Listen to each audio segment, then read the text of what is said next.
What were some things that you think that you learned and could apply to playing this iconic musical figure by having his family so involved with the project? Well, when I check it now, I didn't really know anything. You know, I thought I knew. Bit, you go, do you know Bob? I know Bob, yeah, I know Bob, yeah. I know some of his music, yeah, I know Bob. I've known Bob since I was 3, 4. I don't even remember when I first heard Bob, because Bob's just always been a part of all of our lives, you know. The music is so transcendental and universal. But when I started learning about him with his family and with his friends and the guys that he grew up with in Trenchtown, and I was like, right, I don't know nothing at all. Bob's from the ghetto. Bob was from the ghetto. This is a guy from the ghetto who went all the way, you know, and he created hit after hit after hit after hit. His songwriting ability, I mean, it's nothing like it, you know. So everything I know about Bob now was because the family were there to share with me personal things, and friends were there, and I also spoke to people who didn't know Bob personally but worked with him or were around at a specific time. So I got a full range of backstory, and people's memories of Bob, you know, they're really strong. They remember he stayed with people, and when you're in Jamaica and talking to people who know Bob, they love him. You know, everyone loves him, you know, everyone loves him, and everyone's got a story about Bob, and Bob's everywhere you go, you see him everywhere. So what I learned was everything, you know, everything that I know about Bob now, I started from scratch, which is great in a way, you know. So I didn't come with any preconceptions. I just was like, yeah, he's peaceful, he sings about peace and love and unity, like, we know that, you know. But what he went through, the struggles he went through, the assassination attempt I didn't know about, you know, the trauma of that, and how that kind of displacement of that intense emotion from the shooting went straight into the creation of Exodus. So there's this incredible outpouring of intense emotion that went into that album.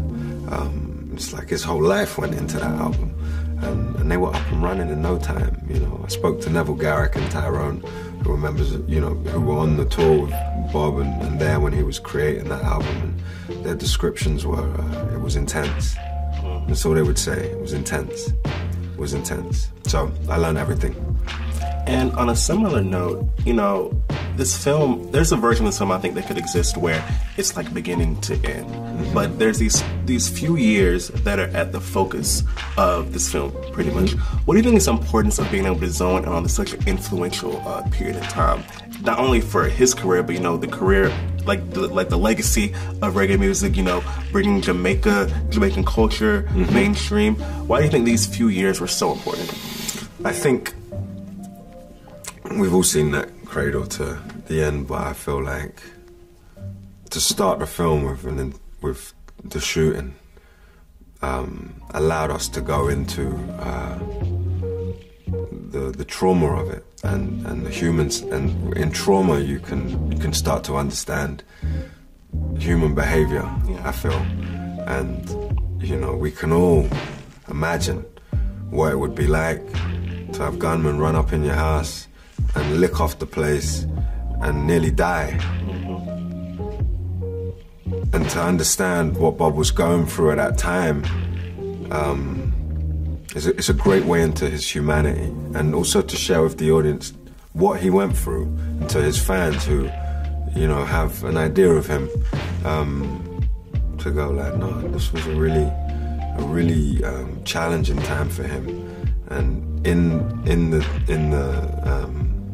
difficulty of the moment, he was still able to create at the highest level, and his commitment to the work, and his commitment to his faith, and his, you know, his commitment and his work ethic during this, in his whole life, but during this period was really specific, and it's what I loved about it. You know, out of that trauma came this masterpiece.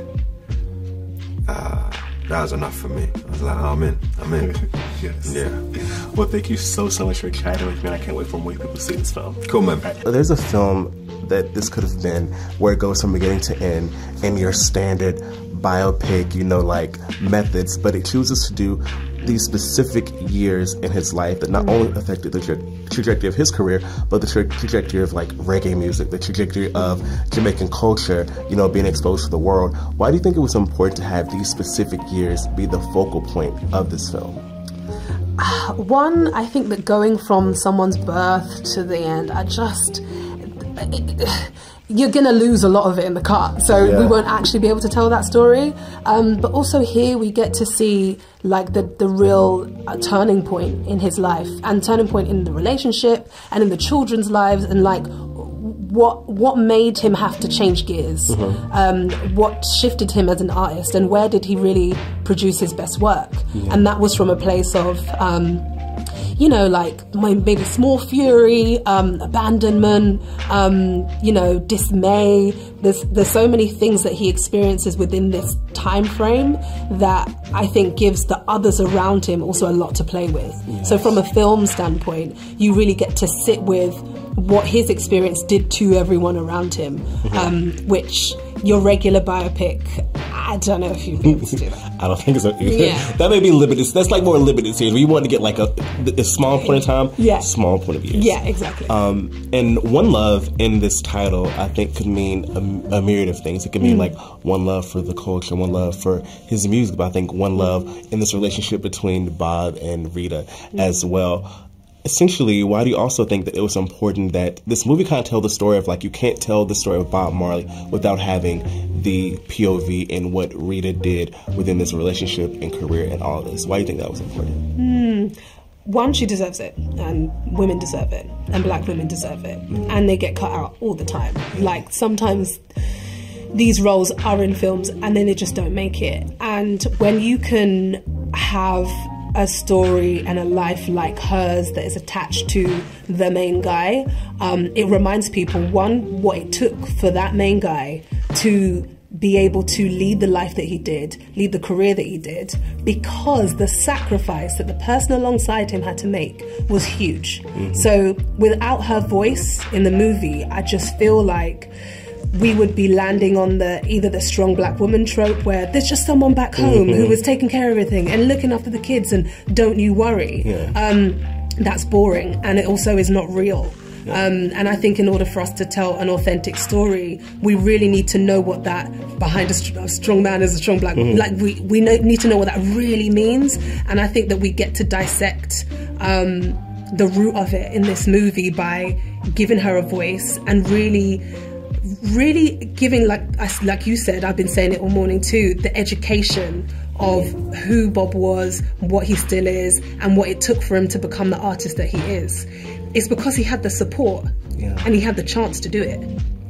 I think it's also important that she wasn't a talk-to character as well. Like, you know, a conflict goes on, here's the character you talk to, but we actually see the narrative and the importance and her story as well. That's super important. Yeah, I think it's also important that it's not just, I support you, I support you, I support you. There were moments when she was like, listen to me, or not even a question, you're going to listen to me. And in order for you to remember who you are, I need to dress you down so that you can go back to basics. And I think that in order to show a relationship like this on screen, it's important that the male lead goes back to basics so that they can build from the ground up. That's so interesting to watch, outside of he forgot who he was, so now he's being, you know, returning to the person who helped him in his journey. It's just not real. It's not real. Well, thank you so much. I can't wait for more people to see this movie. So what was it like for you to play a character who a lot of people may not be familiar with, but has so much as far as like music history, a person that you should really be familiar with? I mean, obviously, yeah, like the guy deserves a movie about him. You know, he's like been so instrumental in so many people's careers. If you read his book, Bob Marley is a chapter amongst an insane array of artists. You know, Grace Jones, Toots Maytals, U2, Jimmy Cliff. Like it goes on and on and on. The number of people who he's been kind of sort of instrumental in their journey.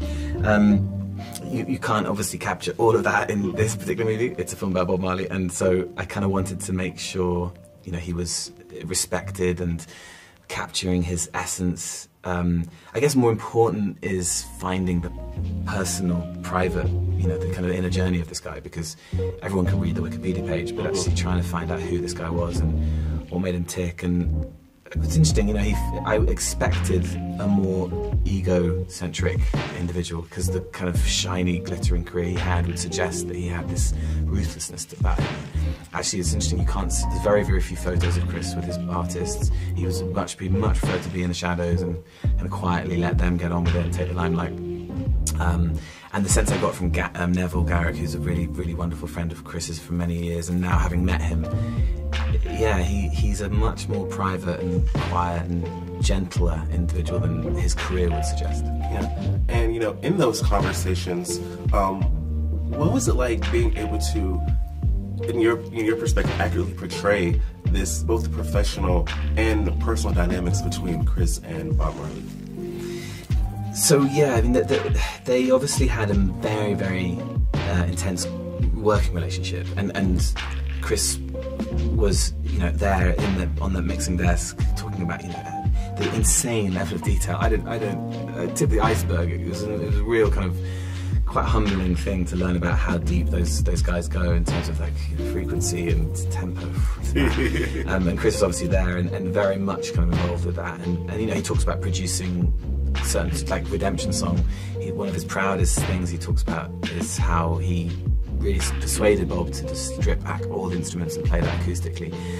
Bob was really resistant to that idea, and Chris kind of persuaded him, and of course then we had this incredible magical piece. Which, so yeah, I mean, trying to find out their kind of their professional journey, the creative journey which they went on together, and then as I say, sort of trying to find this private, quieter journey, which, one thing he said in his book is that they often spent a lot of time just sitting in silence together, which really spoke volumes to me, because, you know, you need to be pretty intimate with someone to be just comfortable in one another's silence. And we tried to nod to that when Chris arrives in the studio and Bob tells him that he has cancer, and they sit in this huge room, the lights are low, and they're just two men sitting in silence, but clearly loving each other and supporting each other.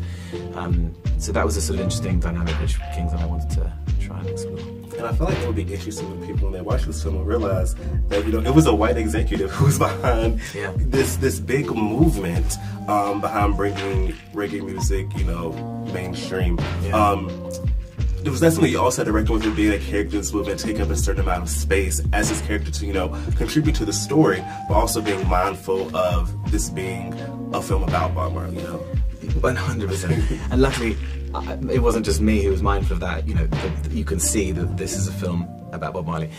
You could make a movie about Chris Blackwell. Like, his journey is so interesting. The guy would take these unknown reggae artists from Jamaica, these records, and he would drive around London with his windows down, just playing this music which people hadn't heard, and people would come up to him and he'd just be like handing out records. I mean, that was how, like, kind of grassroots his journey was at the beginning, and also how much he believed in these artists. You know, the fact that he gave this insane amount of money to Bob and their waiters, assuming that they're just going to go off and make an album, and the amount of trust he put in them. But this is about Bob Marley, and it's not about Chris Blackwell. So yes, it was very important to me. In the way that Chris himself, it's very hard to find photos of him with his artists, because he would much prefer to be in the shadows. That was also my tack on this film. It was about serving the character without pulling focus. So you kind of took his lead in real life. I think so, yeah. You know, I wanted to, you know, I was there to serve Kingsley and his performance, and just elevate him and make sure that, and I hope, you know, the script and Ray's direction and all our kind of collaborative efforts have achieved that. Amazing. Thank you so much. No worries, thank you. I would assume that this project from its inception was kind of familiar, because, you know, Zach Baylin, one of the screenwriters, you know, was also the screenwriter for King Richard, of course. And I'm interested to know, when this project came together, the importance, you would say, of the fact that while it's not a, you know, beginning to end biopic, but focusing on this specific time period in his life and how that had overarching effects, you know, not only through his career and his legacy, but like the legacy of reggae music, the legacy of Jamaica itself. So what was the importance of having this specific time period for this project? Yeah, speaking of Zach Baylin, you know, coming off of King Richard, I thought he had chosen the right window of time to tell in the Williams family life, and so, which is why I thought, look, he's from Wilmington, Delaware, which is where Bob's family lives, so he actually, you know, I think Zach had dreads, and he was a big Bob Marley fan, so he was perfect. He was perfect to bring in because I thought he could help me crack that structure.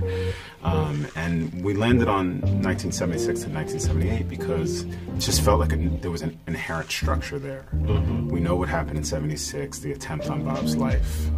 He was a big star in Jamaica, but he wasn't a global star yet.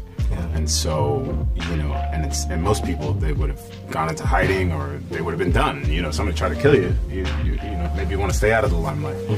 And what does he do? He doubles down and he creates Exodus, arguably the greatest album of the 20th century. So it was a time of rich musical creation, musical genius. You know, he also created Kaya during that time, but it was just like an outpouring of music and really a movement of Jah people. That message got out to the world in a different way and put Bob Marley on the map.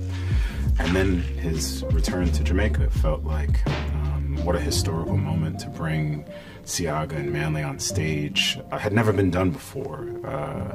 It gave a period of peace to the Jamaican people, and it was a historical moment. So there was this inherent structure. It felt like it encompassed Bob's life, his message of unity, peace, love, everything that his music encapsulated. So I felt like, yeah, we just felt like this was the moment to capture. Obviously, there are flashes to his early life, and in 2 hours you can only tell so much story.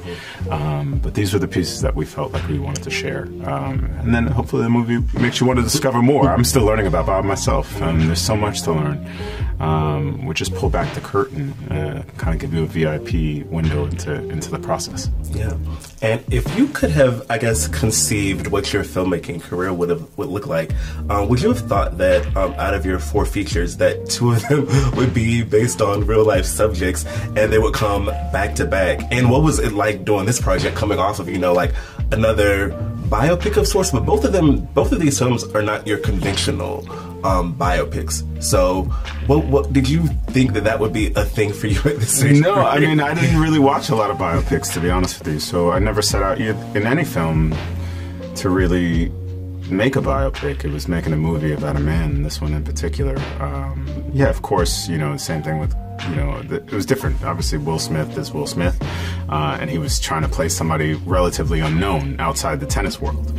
This is very different. You know, Kingsley, you know, didn't have the profile of Will, but is playing an icon. And so, you know, there were challenges in both, and boy, does Kingsley deliver, unbelievable. So yeah, each film presented its own opportunity to try to do it differently than maybe it had been done before. And because I wasn't really your biopic guy, I thought I could come at it in a way that wasn't just so traditional. I'm very fortunate to have collaborated with great crew members: Robert Ellsworth, my cinematographer; Pam Martin, my editor; Chris Bowers, my composer, on both films. And so to have that level of craftsmanship behind the camera was really helpful in creating something that was authentic and real and raw throughout the entire process of filmmaking. Amazing. Well, thank you so much.